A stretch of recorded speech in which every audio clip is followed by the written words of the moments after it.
Okay, perfect. All right, so thank you all again for joining on this webinar series. Um, this is week one of the Surviving High Prices webinar series, where today the focus is going to be about beef demand and industry margins. And we have Dr. David Anderson from Texas A&M with us today, as well as Dr. Charley Martinez to talk about these topics with us. And I'll let them introduce themselves as well before they get going. But we're going to start off with Dr. David Anderson about industry margins. And if you have any questions, feel free to throw them in the chat, but we will have plenty of time at the end for discussion and questions and answers. So, Dr. Anderson, I'll go ahead and turn it over to you.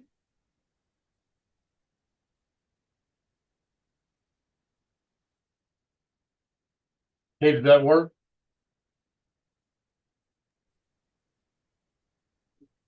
Hannah, can you see that okay? We see you. I don't see your presentation. Yeah. Uh-oh. What's a Zoom meeting without the screen not working? I know it. Right. I know it. Nothing yet? Negatory. No. Okay, let's try this thing again. Share.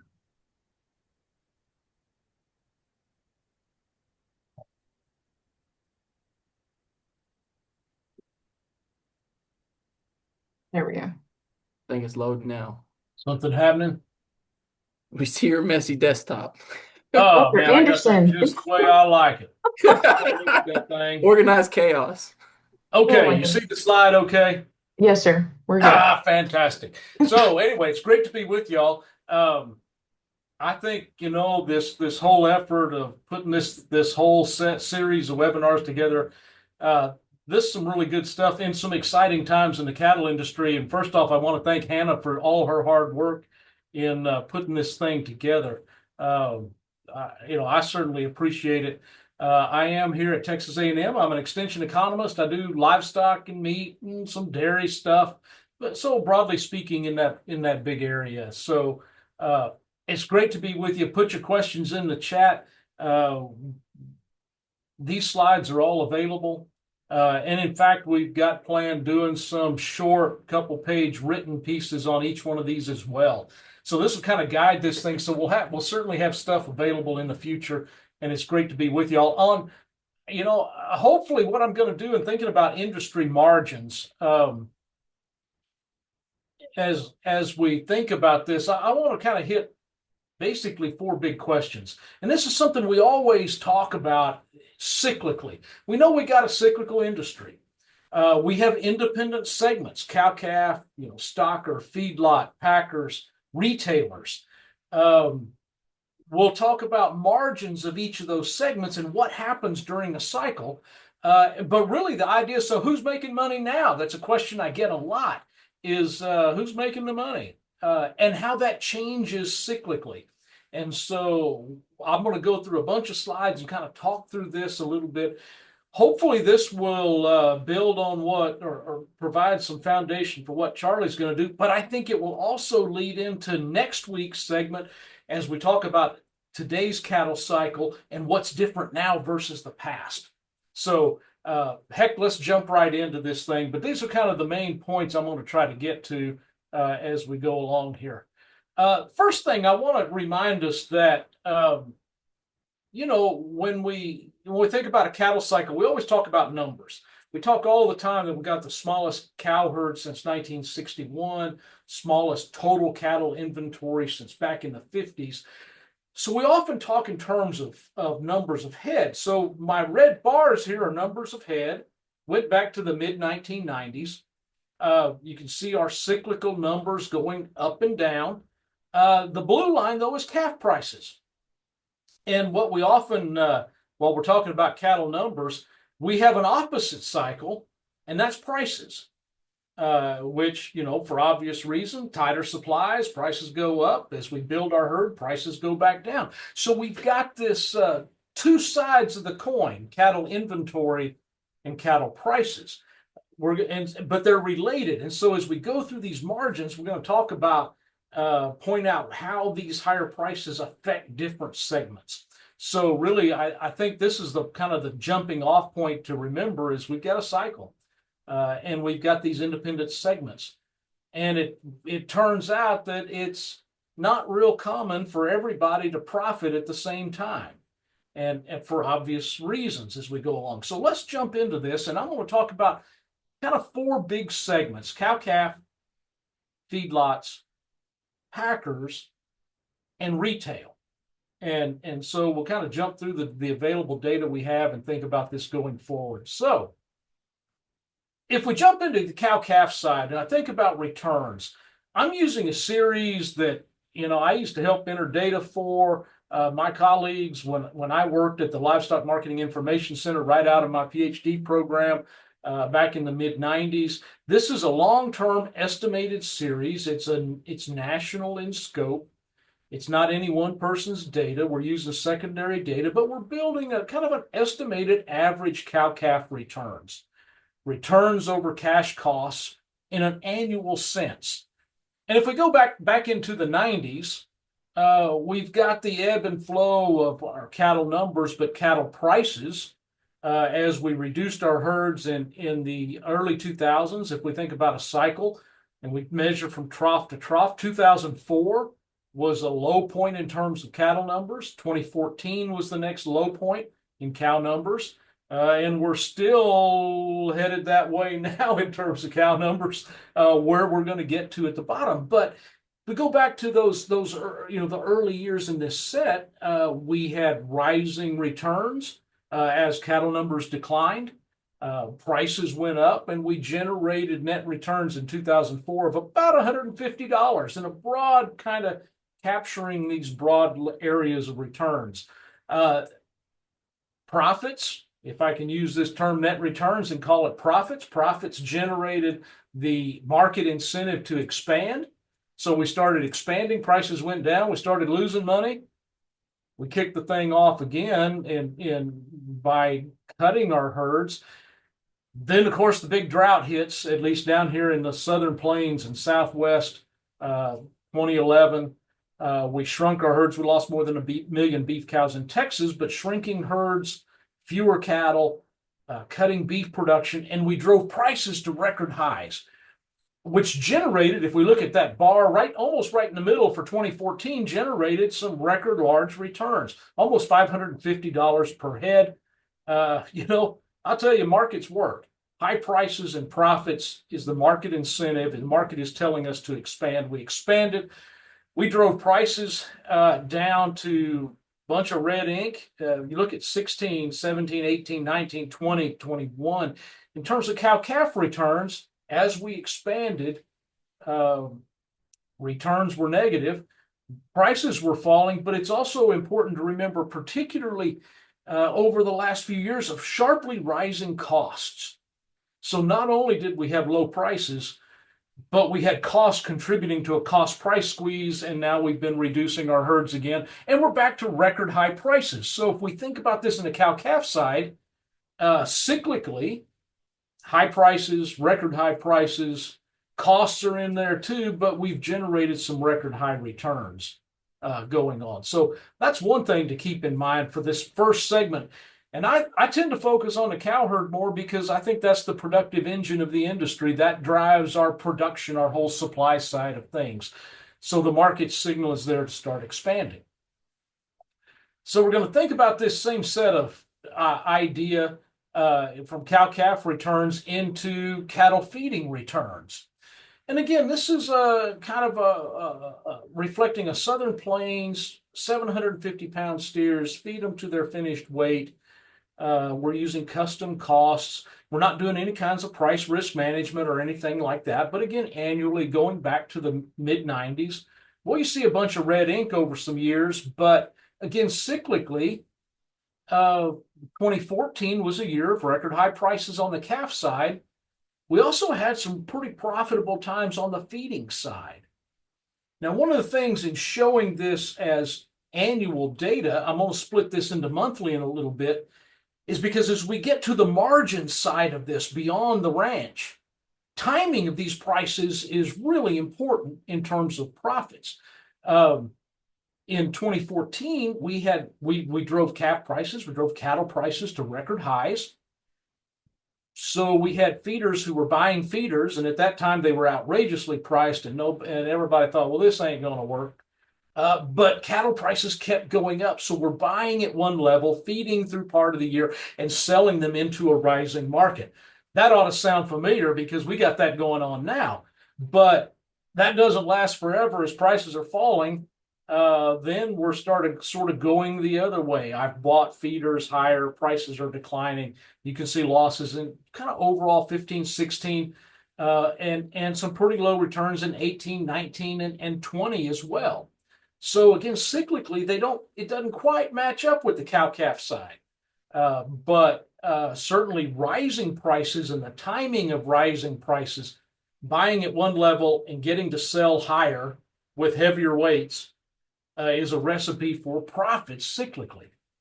So if I think about this going forward in terms of monthly, this same data, but monthly, the same kind of estimated series, we can certainly see times of some real average returns, monthly returns that are quite profitable, particularly 22, 23, 24, 25, as again, I'm buying feeders that seem outrageously high, yet over that feeding period, our fed cattle prices keep going up. And so the timing becomes much more important on this margin side of things. And through July of 2025, we continue to see some profitable conditions as prices continue to go up. But the question is, as it begins to turn, I bought outrageously high feeders, and then fed cattle prices begin to decline as we expand. And it puts, while we still might be profitable on the ranch side, we start losing that on the margin side. So let's take a jump to packers. And this is where it gets tricky to talk about.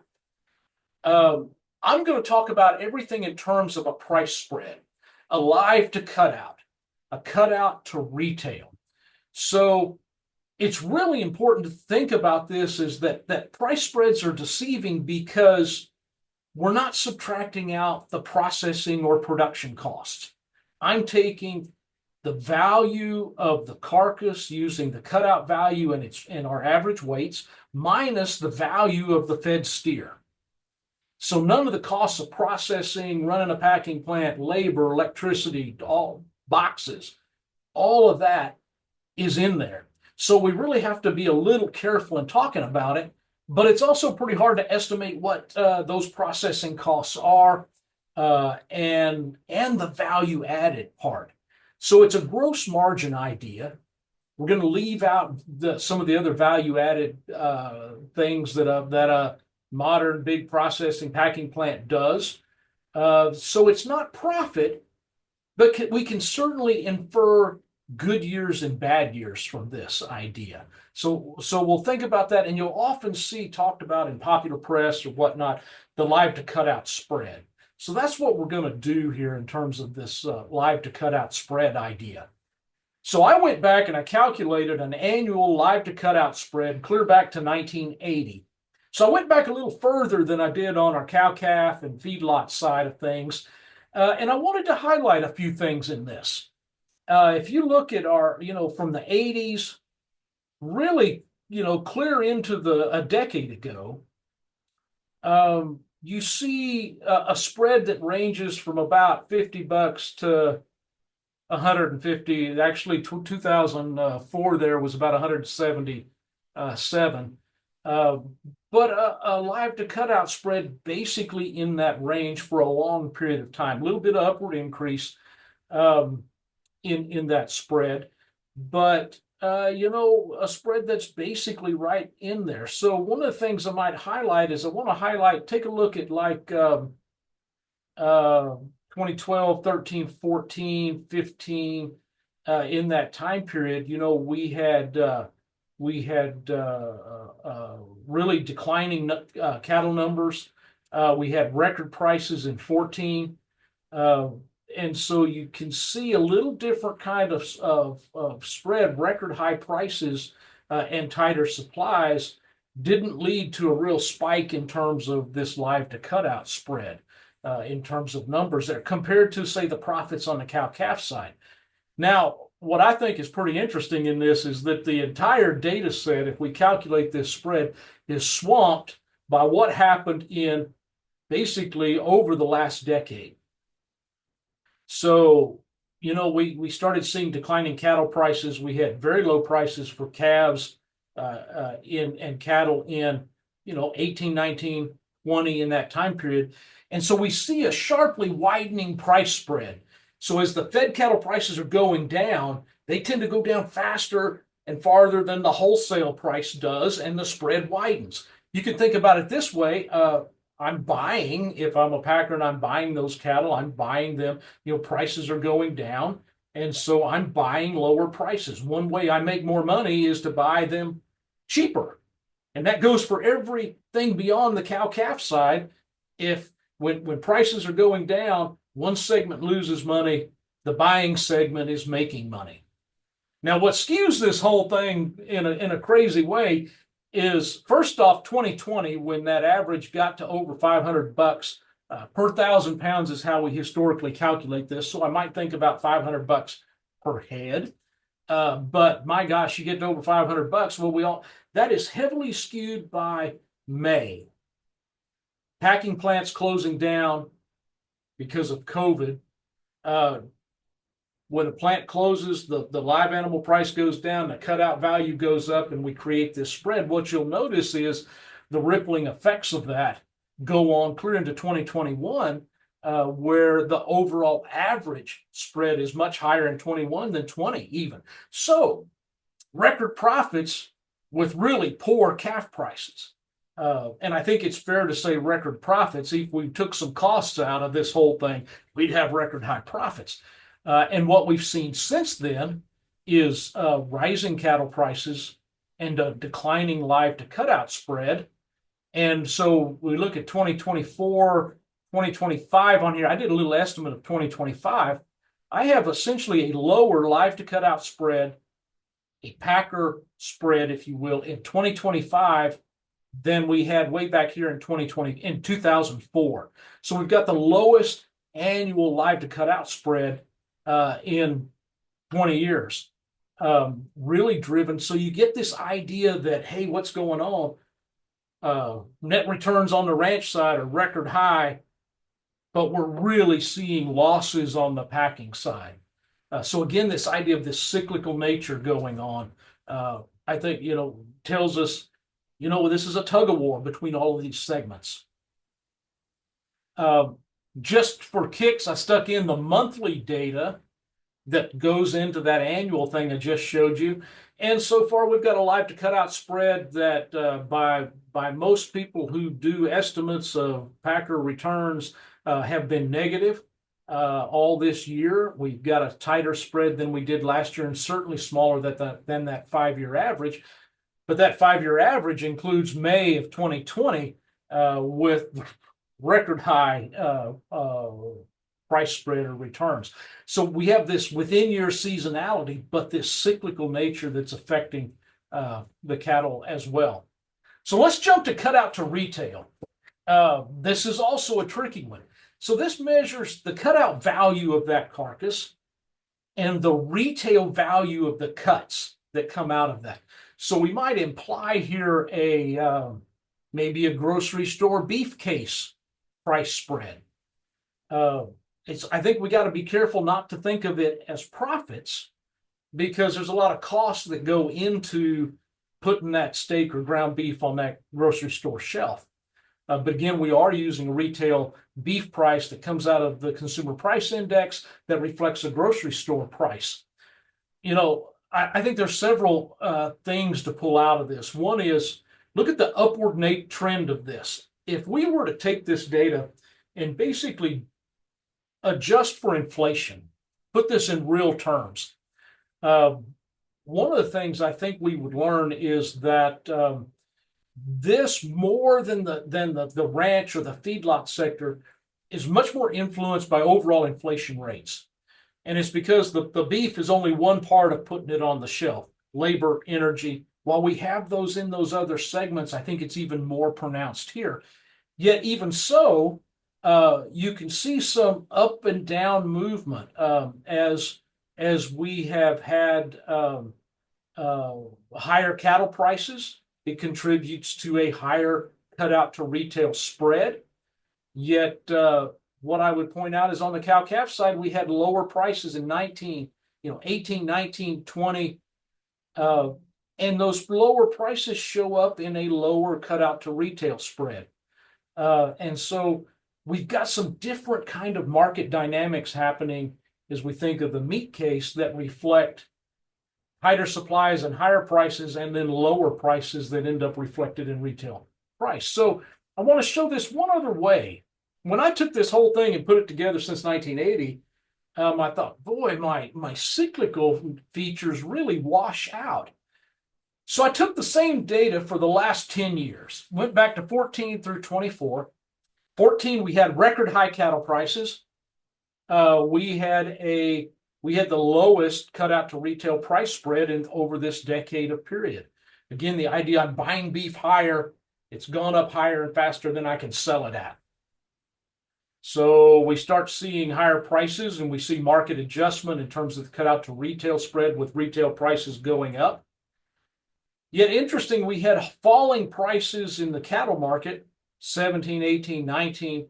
We've got prices going down, and retail prices reflected in this cutout to retail price spread are going down also. So we do have market conditions that reflect those underlying supply and demand, the cattle prices that then affect retail prices. Now, 20, it goes up because what do we got going on? We got the whole empty shelves and everything in COVID. We've continued to see margins expand, or I should say the price spread expand, because going through this time period over the last 3 or 4 years with rising inflation, their costs for everything else they provide are going up.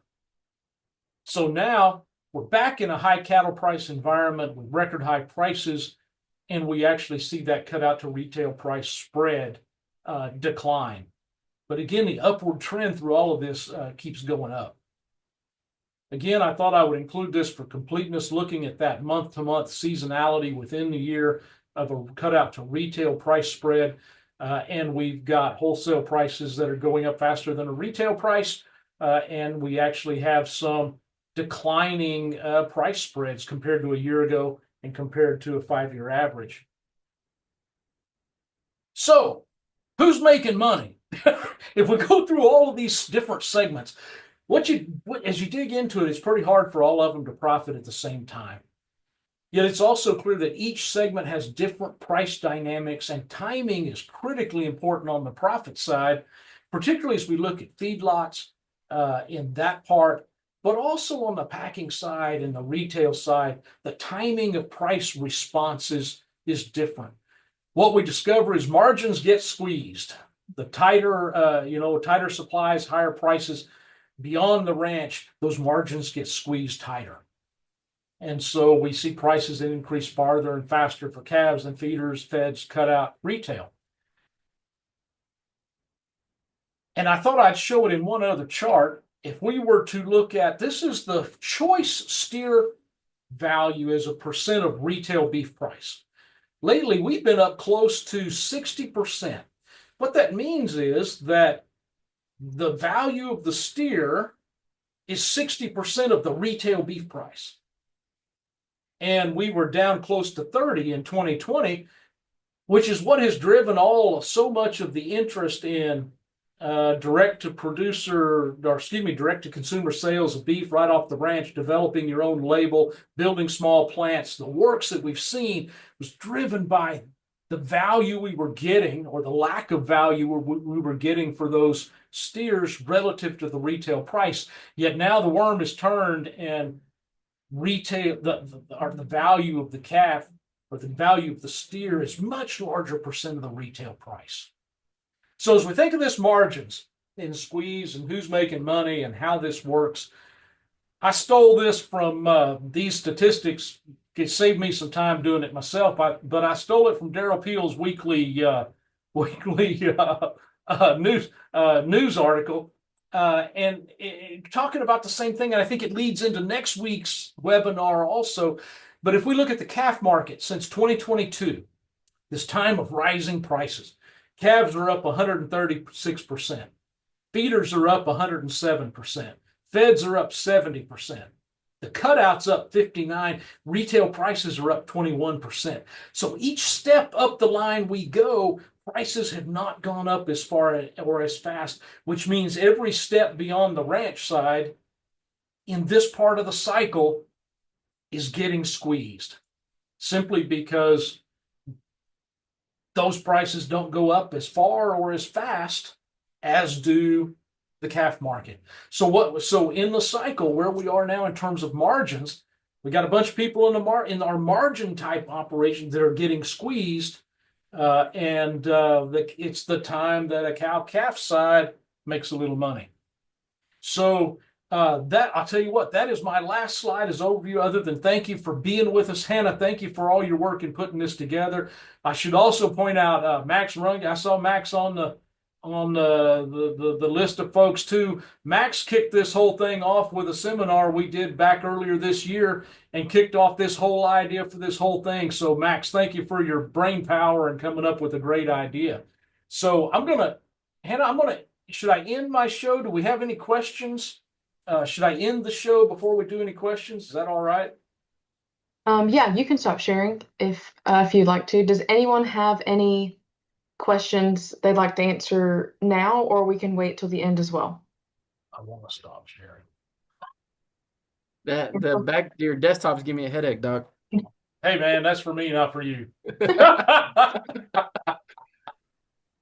Yes, thank you, Dr. Anderson, for your presentation one, but also for mentioning Max, because yes, this whole thing started with that meeting we had, I guess in the spring was when that was, and where we all got together and just talked about what was going on.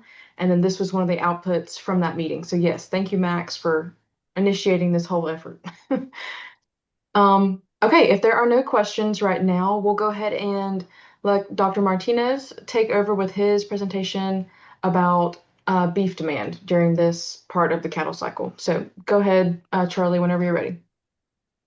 Can you give me a thumbs up real quick before you end your camera? All right, perfect. Yes, we're good.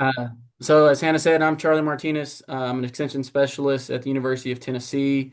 And I also want to say thanks to Hannah. And part of this does come back to the meeting that Dr. Anderson mentioned that Max put together earlier this year. So, I'm excited to talk about this stuff. And I think a lot of us probably get questions quite a bit about different phases of the beef supply chain, and in particular, beef demand. It seems to be a hot topic in terms of, how high can prices go, and what's the future look like, and stuff of that nature. And so I hope that this presentation kind of covers a lot of that. But I want to kind of give you an overview as to what I'm going to cover. So as Dr. Anderson talked about the margins, one thing in particular that I really liked in his slides was the percent of the cost of those steers relative to the cost or to the retail value, and how much that's increased over time. And so I'm going to dive deeper a little bit into that side in terms of supply, because I think without talking about supply, I don't think we can do a justice to the demand that we're seeing. So I'm going to cover some supply, some prices along that supply chain, and then ultimately conclude it with the takeaway about demand and kind of what the impacts have been. And then I think Dr. Anderson's talk and this talk will set the stage for the future talks. And I hope that y'all, join for the next ones. I know there's going to be some interesting topics that I think will also help folks in the coming months, and especially over the next year or so when it comes to cattle production. So I'm going to start here with just a simple infographic of what the supply chain is in the cattle and beef industry. You can see we have a lot of different moving parts and a lot of arrows that you see. And every arrow that you look at is basically a price point where someone's selling and buying. And I think Dr. Anderson did a good job of highlighting the big segments between cow-calf and the feeders and the packers and the retailers.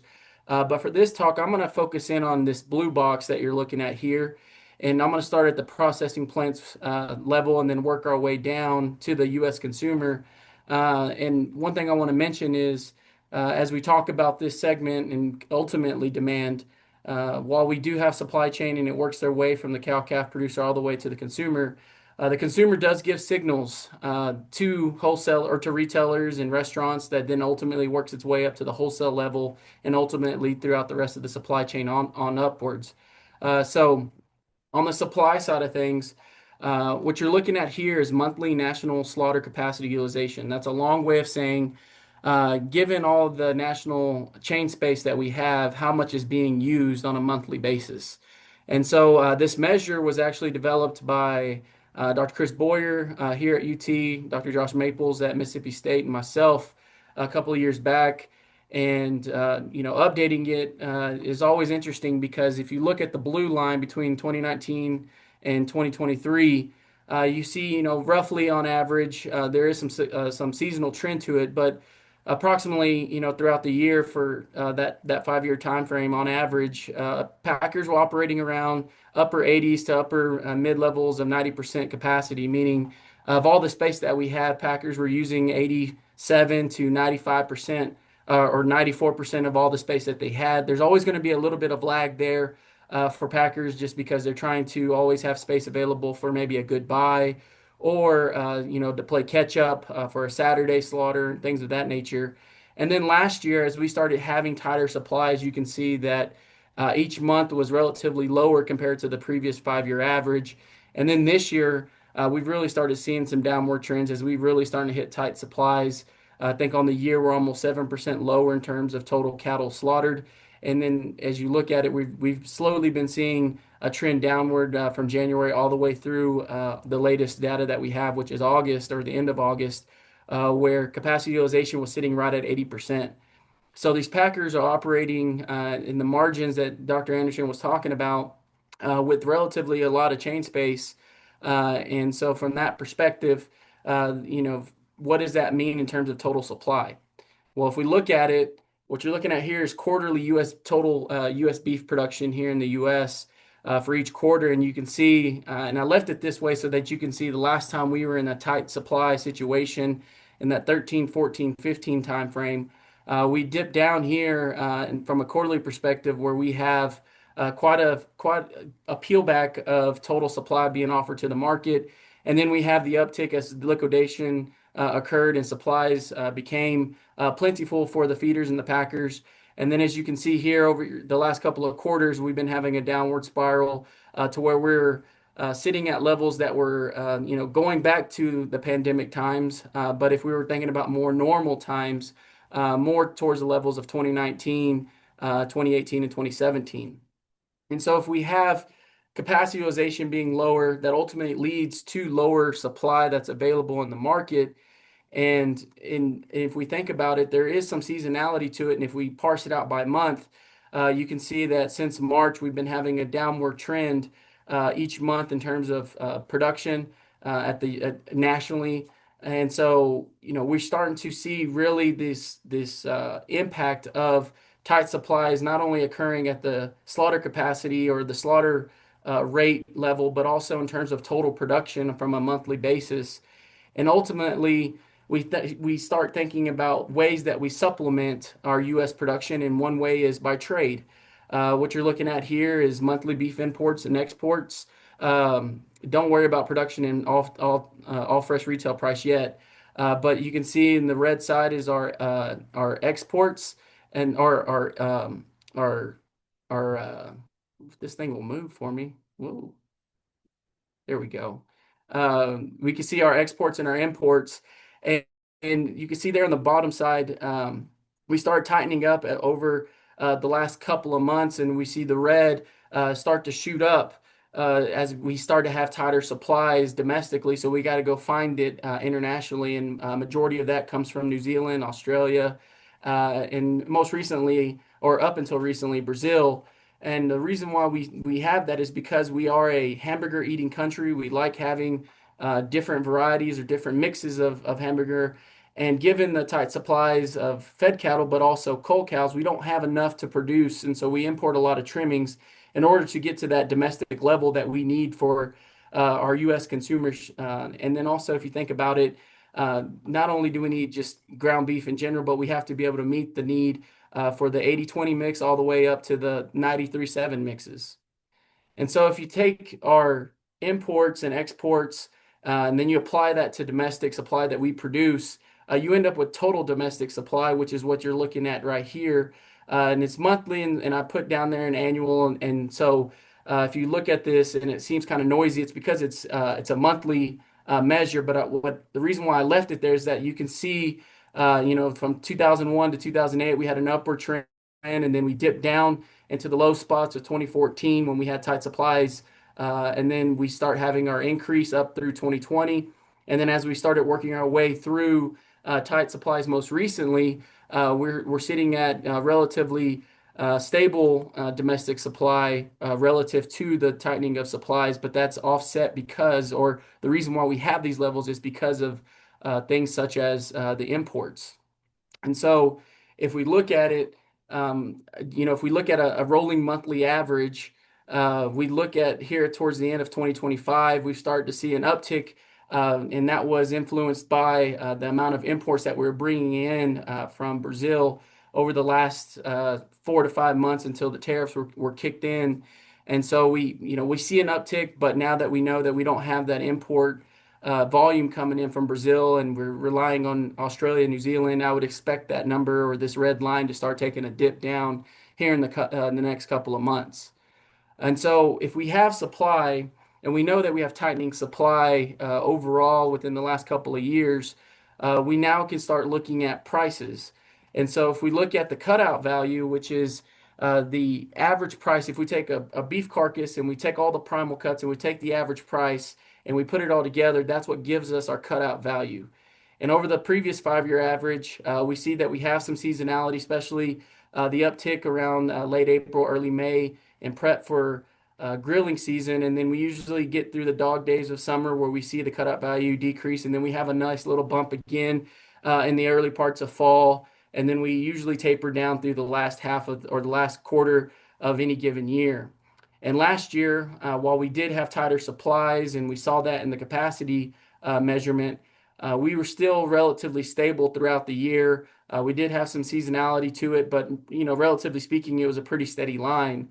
But then if you look at this year in 2025, which is the darker blue line, you can see that we had our seasonality run increasing in the first quarter of the year where we started prepping for the grilling season, and then we actually had a bump in July where cutout value was at that time all-time high prices. And then we had our dog days of summer where prices repealed, and then over this last bump that we've had, we've actually pushed the cutout value to even higher prices that we haven't seen. And if you compare it to last year, we see a tremendous difference between not only last year but also the previous 5-year average, where most recently the cutout sitting around $415 to $417 per hundredweight. And so we have this tight supply, so we know we're going to see an increase in this cutout value just because there's simply fewer animals. But as you'll see here in a moment, there is going to be a function of the demand that's also helping push these prices to higher levels. But one thing to mention about the cutout value, and I mentioned that there are these, it's the average of all these primal cuts. Not every primal cut is equal. And so if we look at our highest valued primal cut in the rib, you see that, throughout the first half of this year compared to last year and the previous 5-year average, we have some seasonality that we see, especially in that April, May timeframe. And then we saw prices actually come back to relatively similar patterns or similar levels in July. And since July till now, we've actually seen the price of rib peak up, but still not to the levels or the highest level that we saw last year, especially in that November, December timeframe. And so it's one thing to think about. If we think about what creates or what is created from a primal cut, you're talking about your middle cut steaks, your ribeyes, your loin, or your New York strips, things of that nature.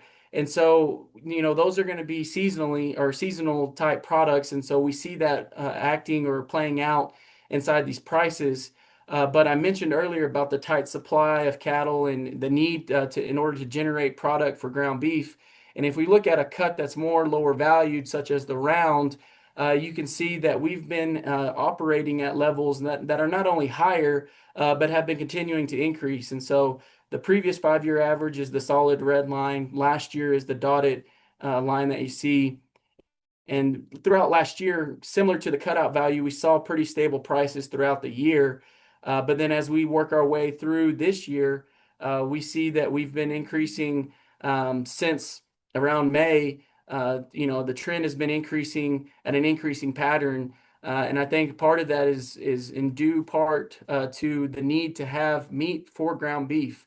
If we think about things that come off the round, we have roasts that usually come out or that are demanded in the fourth quarter of a given year, sometimes the first quarter of a year, because of the cold weather. But as we work our way through the dog days of summer, we see it increasing, and that's probably more likely due to the need or the demand to produce ground beef for the U.S. consumer, whether it's in buying it in pounds or it's hamburger meat, things of that nature. And so we see that playing out in the round value when it comes to the value of the carcass, and in particular to a cutout value, we see the drive of the cutout value being brought up by these lower or historically lower type cuts. And so all that ultimately plays into the retail beef price. What you're looking at here is the choice monthly or the monthly choice retail beef price. And the previous 5 year, again, is the red line. The dotted line is last year. And then as we look at to this year, I think the question about retail beef really became a hot topic around this time last year when we saw prices getting to all-time highs. And then it kind of stabilized and it wasn't increasing as much throughout the second half of last year. But throughout this year altogether, we've gone from almost $850 or $8.50 per pound all the way up to almost $10 per pound. And I think this is what spurs on a lot of discussion from folks, especially in the cattle industry, in terms of how high can it go? Well, relatively speaking, Dr. Anderson mentioned these margins. Some of this price has to go up because of the cost of these animals, and simply for the fact that we have tighter supply, so lower supplies. It's going to have to work its way through the supply chain in order to become, or it's going to become higher retail beef prices. But if we take all beef together and we think about all fresh retail beef price, this one is going to be lower, and because we're simply not just looking at choice, we're looking at all the beef that we have available in our domestic supply. The story of this is last year we saw it was increasing from around $7 and 60 or 75 cents per pound, and it increased up to a little over $8.20, and then it kind of held pattern there throughout the rest of the year. But this year it's gone from $8.10 almost up to $9 per pound. And if you think about that, that's roughly a 10% increase since January till now for retail beef price. And this is where I think the talk about consumer, regardless if it's choice or not, or the beef product being choice or not, it really becomes something that has been a hot topic. I've been to numerous meetings this year where folks often ask questions about, is beef inelastic? Is it elastic? And I'll explain that here in a minute. But ultimately, the price of beef has gotten pretty expensive. And if we know that supply is a function of the price that consumers are seeing, what does that mean in terms of demand? If we look at total supply and we overlay that with the all fresh retail beef price, we see that when supply is high, like it was in 2001 through roughly 2010, price is going to be lower. And then as we work our way through from 2010 through 2015 and supply gets really tight, we see the all fresh retail beef price increase. And then as time has gone on, we've had fluctuations where it was holding steady between 2016 until 2020. And then as we've worked our way into tighter supplies, we started seeing this elevated price for all beef. And so from that perspective, what does that mean for demand? If we know that we have this increasing price because of supply, what does that mean to the U.S. consumer? And so what you're looking at here is annual retail beef demand for 2000 all the way through last year. And as you can see, last year when we were talking about all-time high, retail beef prices, it still led to an increase in demand. It went up 8 points from 2023 to 2024. And so a lot of folks found a lot of, I guess, excitement or positive news whenever these numbers were coming out, because not only did it increase, it became the highest indexed year or the strongest demanded year in this data set from all the way back to 2000. And so as if you look at 2013, 2014, we were sitting at around 96, 98 points. And that's whenever we last had our tight supplies. And now we're in tight supplies or even greater tighter of supplies. And we're seeing an even increased or a more increased beef demand from the retail side of things.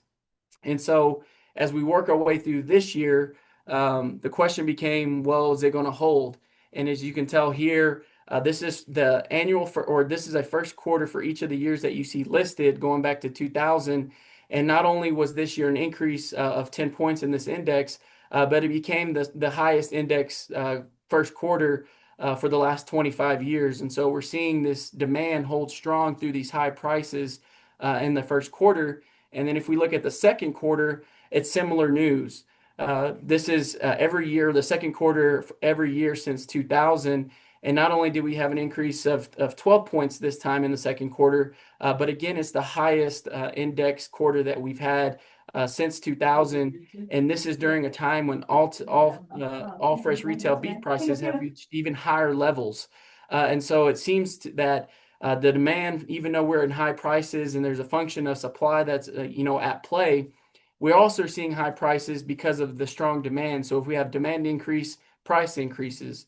And so we have this double whammy effect that's impacting the prices that we're all seeing at the meat case. And so if we think about what does it mean for the future, here are some forecasted numbers that I stole from LMIC, where they anticipate we're going to have some upticks in quarterly production, but overall a downward trend in total supply or in total production for the next, basically a year and a half. And so if we see tighter supplies, then we can anticipate price going up. And the question becomes now, if we know that price is going to go up even more, what does that do to the quarterly demand and to annual demand during this time frame? And so one way to think about that is that we can look at this price of beef and quantity relationship where pounds per capita is your x-axis and your y-axis is the price per pound. And you can see here the last time we were in this quote-unquote cattle cycle where tight supplies were occurring was around 13, 14, and 15. And we saw this shift where less pounds were being consumed at the higher prices. But now, since 2000 or since 2020, we've actually been in this arena where we've increased the pounds consumed or pounds per capita, even though we've had these higher prices.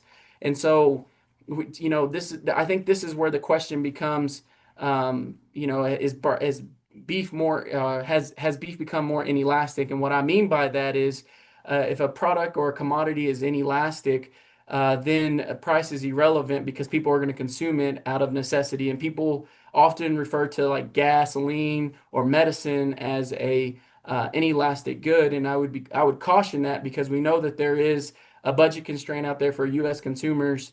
But to me, this is signaling that we really haven't reached those levels yet where the price of beef is becoming binding because of an income constraint by the U.S. consumer. And I would anticipate 2025 to be somewhere around this realm. And it obviously has to be higher because prices have been higher. The question is going to become, does it stay relatively the same in terms of pounds per capita? Does it increase or decrease, or does it increase? But I do expect 2025 to be somewhere in this ballpark, but even higher because of the price of beef.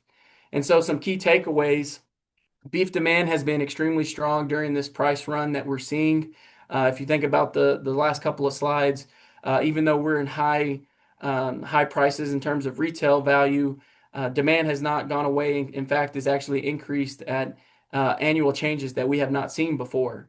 And then the one thing I think that needs to be talked about is, if you think about where you buy beef, if you go to like your Kroger or grocery store or whatever grocery store you're using, think about the cut selection that you're seeing. And I'll use mine as an example. The Knoxville Kroger that I go to, we used to be able to buy ribeyes in packs of 4 that were thick cut.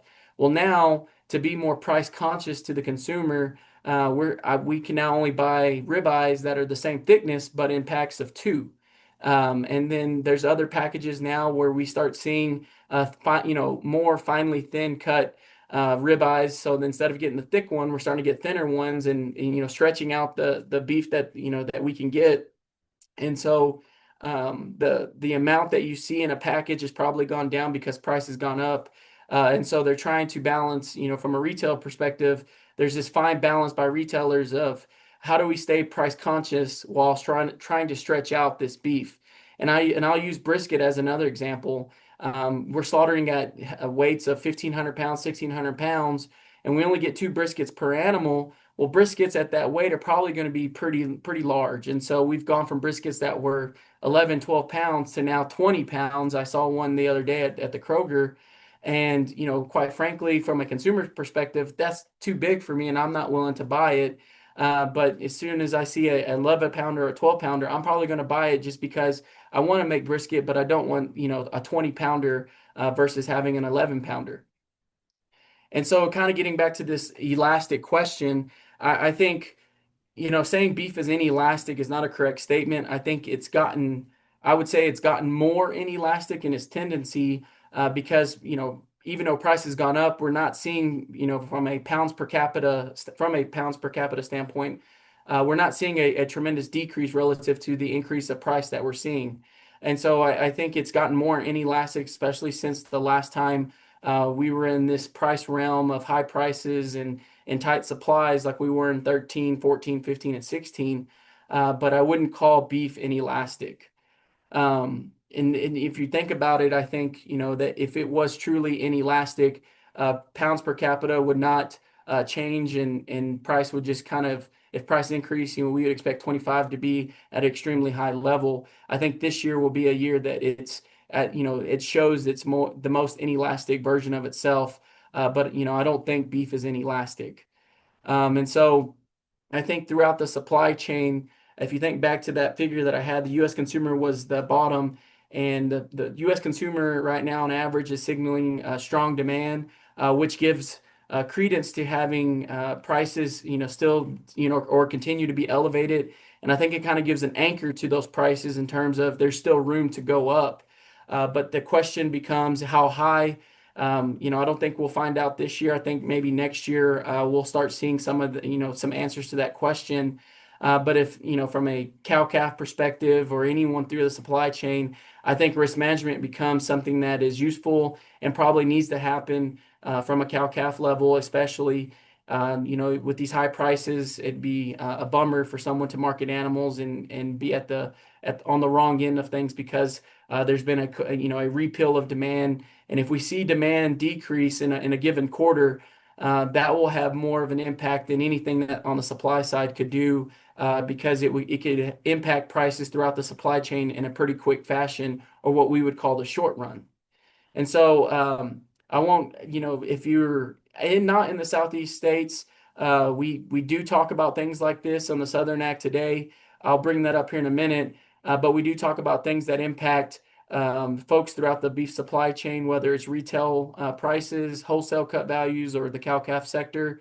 And then if you're someone that listens to Ag Radio, Josh Maples from Mississippi State, Kenny Burdine from Kentucky, and myself, we talk every week with Brownfield News on Fridays about things that are happening in the market and cover things like retail and demand and cattle cycle things. So, if you would, or if you find yourself bored on a Friday, give that a listen. And if you ever need to get a hold of me, this is my contact information. The easiest way is my email. If you're on Twitter, I'm a traditionalist and still call it Twitter. That's my Twitter handle. But with that, I will leave that there, Hannah, and I will stop sharing here in a moment. And if there's any questions, we can take those now. Okay, thank you so much, Charlie. Those were both really great presentations. I hope all of our participants were able to get at least one thing out of it. There was a lot of information, a lot of good information. So thank you both again for taking the time to be a part of this first session. We have about 5 minutes before we can call it quits. So does anybody have any questions they would like to ask? Either throw them in the chat or unmute yourself. Hannah, I got a question sent to me by text. Oh, fancy. Okay. Old school, old And, school. and so it was along the lines of, well, let me read the text here. Well, I can't find it anyway. So if we look at this in terms of margins and cycle and all the stuff we've talked about here, at what point do our numbers get small enough cyclically that and our capacity utilization gets small enough that Charley talked about, where we run the risk of a packing plant closing because there's not enough margin there? And I think that's a pretty good question. I don't think I have a good answer for when does one close. We certainly had a big fed cattle plant close in 2013 as numbers declined, and we had some cow plants close. Uh, at what point do we have someone not make it, particularly with the expansion over the last several years, that Yeah. interest in expanding and adding capacity through new plants? So, I think as numbers continue to decline, particularly if we start expanding and pull the heifers out of the fed cattle mix to hold on out in the country for replacements, can all of the plants and capacity that we have today survive this? Uh, I think that's a heck of a good question, and I don't have a good answer for when that's going to happen, but I sure think the risk is there. Just playing with fewer numbers, and particularly throw this idea of expansion again. I So think I think that I think is, that's a big risk. yeah, I think when the plant you're referencing is the Cargill plant that was in Plainview, Texas, and in I was interning with them and was working with them during that time, and one of the things that they talked about was storage capacity being one of the reasons why they closed that plant and left the Friona plant open.